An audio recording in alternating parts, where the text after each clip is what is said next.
isolation, not such a bad thing. Maybe there's good in all this. We all need to learn to be happy, living our own skins without constant entertainment and things to distract us all the time from the reality of ourselves and our own lives, the people we love, the things we choose to do with our time. How are you finding isolation? It's the 27th of March 2020, 3 p.m. in the afternoon. This is my place of isolation. I've just come off the houseboat. Going to sit down here, have a talk to you guys about some things that need to be said. Welcome to this vlog, and it'll be pretty low key, but I need to talk to you. Need to cast some truth. The reason I want to cast some truth on me and my channel and everything is because I just get so much positive mail and so much really good stuff, which is great, and I really appreciate it, but I feel that maybe I'm creating something which isn't totally true, and I don't want to burst the bubble of Clay Tall Stories, who I really am and what I really do, but I just want to let you guys know a little bit about myself, because particularly a lot of you young people hold me up really high, and I want to talk about the things we don't normally talk about. I want to talk about the stupid things, the dumb things that I've done. Mostly this video is about the she'll be right attitude that I've had and how it has not served me at all well in this life. And maybe you can take something from this so your own life goes a little bit better than what mine has. This is not a self-pity video, it's a self-help video. It's one to reflect on what I could have done better in my 56 years of being here. I'm not saying I'm not happy, because I am. I'm actually very content. I've met my maker over a year ago. I've accepted the reality of my own life and how short it may be, living with cancer in remission. And I'm not unhappy about that, and I'm good to go any time. But before I go, I want to make everyone else around me as happy, as joyful, as peaceful and as content as I can. Then my time here won't be wasted. Look at that. My father gave me that. My relationship with my father has been a difficult one for me and my dad. My father, I love him very much, but he's one of those blokes that never really knew how to be a father. And if I hadn't have done the work that I've done, we wouldn't have the fantastic friendship we have today, because we have a fantastic friendship. But I put a lot of work into it. And I guess Dad's put work into it too. Let's get to the guts of this video, what it's about. So, I'm telling you these things about myself just so you don't trip up and end up doing what I've done. In New Zealand, we've got this sort of blokey thing. We've always had it since I was a kid, and I always used to look up to all those men like that, you know, Fred Dagg, and well, he was just an icon created by Mr. Clark, but Barry Crump was another one I grew up with, iconic bloke. A lot of great Kiwis, you know, but the attitude was always she'll be right. And you know what?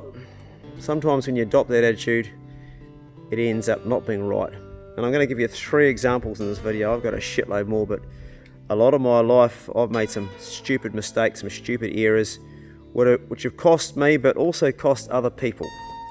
Let's talk about my dogs.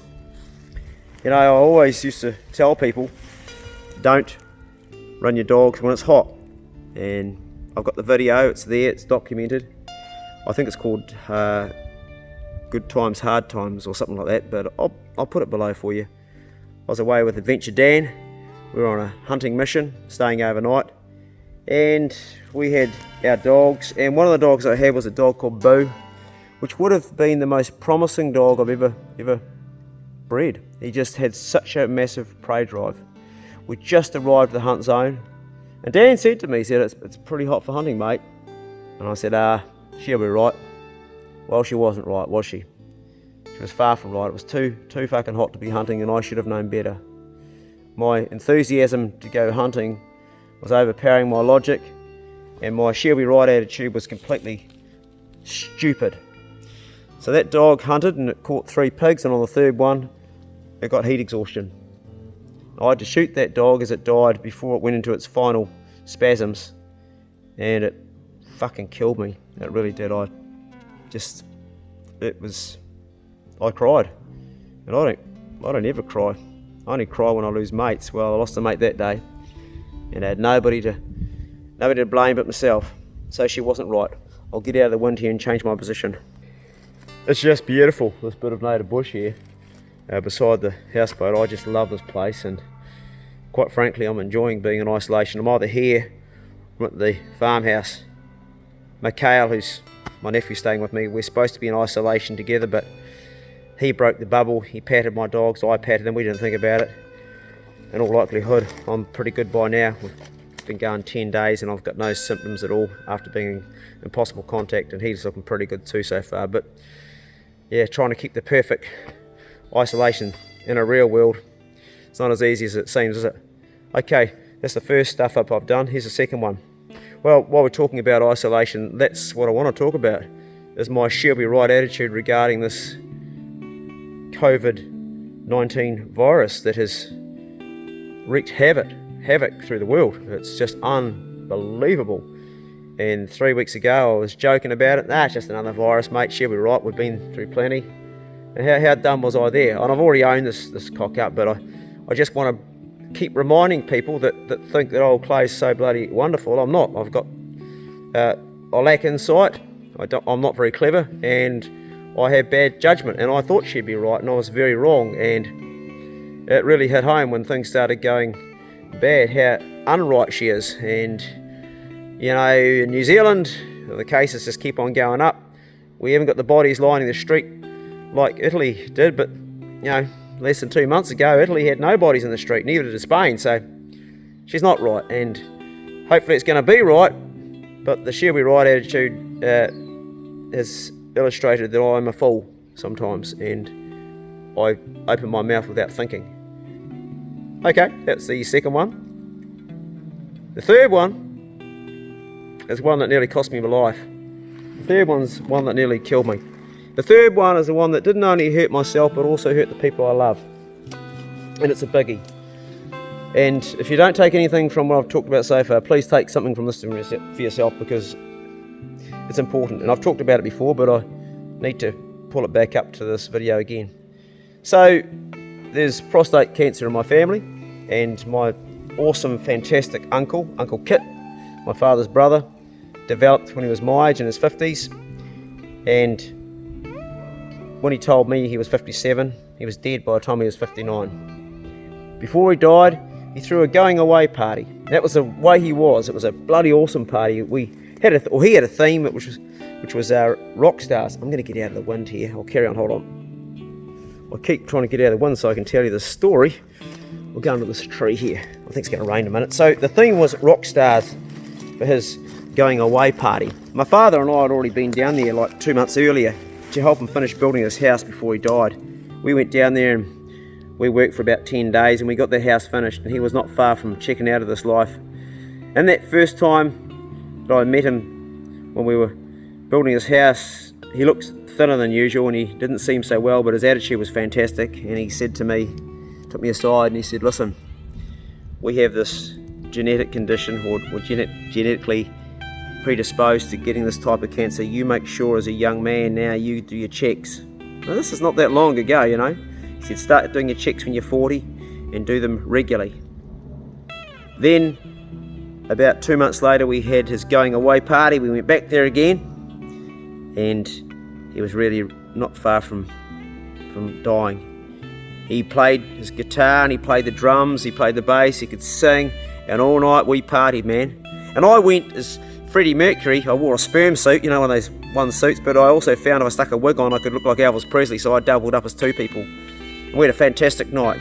Drunk a lot of whiskey, had a lot of laughs, lots of hugs. Said goodbye, saying goodbye to him, knowing I'd never see him again. He died a few weeks later, not that long after. That night he played all night, he didn't stop playing. He went right through the night. He was using up every inch of life he had left. And the final words he said to me when we parted was, make sure you do your checks, look after yourself, I love you. Said goodbye, and I went back home to Nelson and carried on with life. Well, actually at that stage, I was only visiting. I was still working in Europe, I think. I think I was doing the occasional trip, but not full on like I used to. And life went on. And you know, at 40 I didn't do that check. 41 I didn't do that check. You know what? I did one check in all those years. That was about 8 or 9 years ago. One blood test, which was a little bit high. It was 2. That's going back when I was in my late 40s.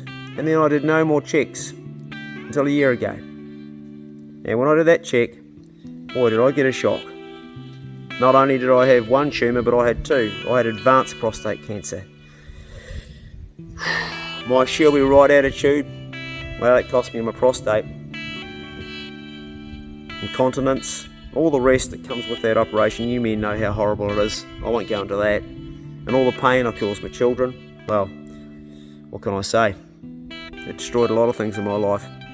So my she'll be right attitude was fucking wrong.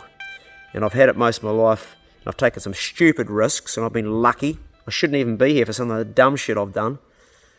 I just want you guys to hear me out. I want you to know that she's not always right. So to take care and do your medical checks and just take a little bit of extra care of yourself and those around you. And get rid of the Kiwi attitude, she'll be right. When something comes along, just be a little bit wiser than I've been, because I haven't been very wise. Well, I know this has been a pretty low-key video, but I'm making 2 videos a day right now, and I wanted to address this just for you young people that write to me all the time and tell me, geez, you're great, Clay, and all this, and you're a legend and that. I'm not a fucking legend. I'm just like you. I make big mistakes of life, and I have made big mistakes. One thing I don't have is I don't have any regret for the harm that I have done myself. I know that sounds stupid, but you cannot live like that. I do regret some of the people I've hurt, but for what I've done myself, that was my journey, that was my path. That's how I had to walk to learn something. And something will come from all the things I've done wrong. If anything, it's to help somebody else out, so their path is better. So take on what I'm saying, and that'll make me feel that all the hardship and hurt and loss and challenges have been worth something, and something's been gained from it. Okay, it's about as doomy as gloomy as I'm going to get. Fucking we're alive and we're still kicking, boys and girls, and we're going to kick this fucker too. New Zealand is going to get through this well. You watch us. We're a strong nation, and I'll be honest with you, I didn't vote for this government, didn't vote for who's in now, but I think this government's done pretty well. So this government, I guess, well, yeah, a lot of people around as well have done well given the situation, and given my own attitude what it was 3 or 4 weeks ago. Now, hindsight's a great thing. So some people saying we should have had lockdown sooner. I would have said we don't ever need lockdown now. Now I'm saying yes. So, you know, it's all very well after the fact saying they did this wrong or they did that wrong, but I think that as far as things go, New Zealand's doing pretty well. I'm very proud to be a Kiwi. I'm proud of my fellow countrymen and fellow countrywomen. I think this is a fantastic nation, and I'm so grateful that it's my birthright and I was born here. And if you're a Kiwi, you should too. Anyway, yeah, that's it for today. It's one of my, I'm trying to do 2 vlogs a day. The next one will be a bit more upbeat than this one. Now I'm going to walk out of this beautiful bush. I love the smell of New Zealand native bush. You know, I grew up in 2 national parks as a child. The Abel Tasman National Park when I was very small, and then the Fiordland National Park. My father was a ranger, and that's where my love of hunting and fishing in the bush has always come from. These things that we grow up with are hard to shake off.